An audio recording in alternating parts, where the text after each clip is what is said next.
All right, Bob. I'll do a quick one for you just because I love you. Going from place to place along the back of my shelves here.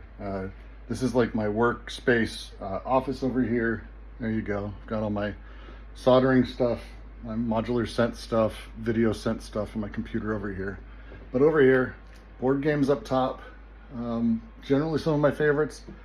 That's a full-size ogre. It took 3 hours just to fucking punch the pieces together and set it up.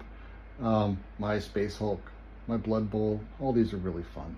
I like these board games. They're good stuff. I have some random things in here. This is a one-of-a-kind statue I had a guy make out of bismuth. It's actually a floating ball in its head. It floats between the two magnetic sets, and with it is a first edition, fingers pointing to the moon. Way, way, way. The books are not set up in really a real order. The closest I come to that is sort of in this middle section here, where I have my Deleuze-ish. This is actually just Deleuze and Guattari area. Deleuze, and then the French editions of everything, then the English editions, and Guattari, with some Bataille, and Bergson.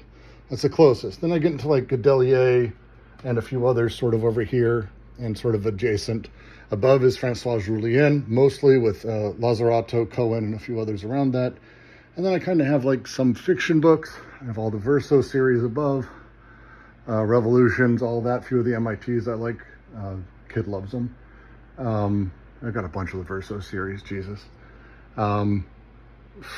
Stuff I don't really like, but I kept. I like the Simondon, but I don't really care for Sloterdijk, but it's beautiful writing. So it's kind of a mishmash of things. Capital and a handful of things sort of around that.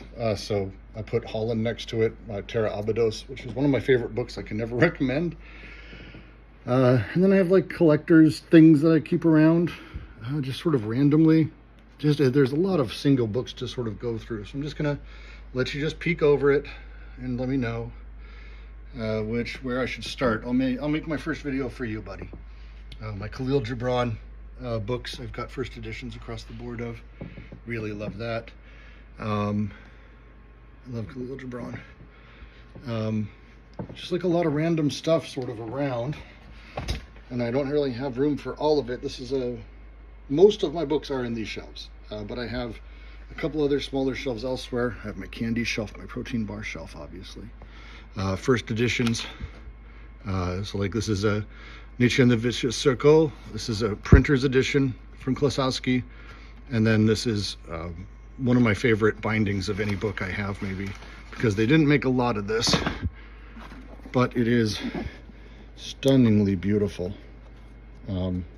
And it was printed as one of the few printed the year it was printed in hardback. They didn't make a lot of them, and it's in perfect condition. Really amazing.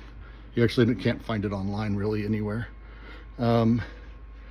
Zizek's hiding mostly down there. Some fiction books, some of my manga. I'm a big Battle Angel fan. And then kind of just random stuff all over the place. Some really good things. Ezra Pound's Jefferson and Mussolini. It's a brilliant book. Just lots of stuff. And even more stuff on the ground. My Latour I've been going over recently. A lot of Latour I've been going over, if you can't tell. Just got a whole bunch of Giustosi's work because I finished Islamic State in Khorasan, which I recommend to everyone, but Decoding the Taliban, and then his other book I got upstairs is based on the nature of coercion. And then in my other bookshelf where I have a bunch of different stuff, here's my Lumiere. That's pretty cool. This is my Webby. This is my Game Marketing Awards. This is my Slimer. But inside, a bunch of the smaller little guys, the Univocal series mostly. Some Zizek, but it's like the tiny books. And then underneath are a little bit larger, bigger guys that are sort of random things, along with my Jacobin and New Yorker subscriptions. And then underneath is like my really big guys I got nowhere else, like my Modernist Cuisine, my son loves going through with me. My Codex Seraphinalis. That's awesome. Just a bunch of stuff. I've got my Lacan books, which I'm sending Ken when I can get to the airport, when I can get to the place to send them. And then, yeah, that's kind of my setup.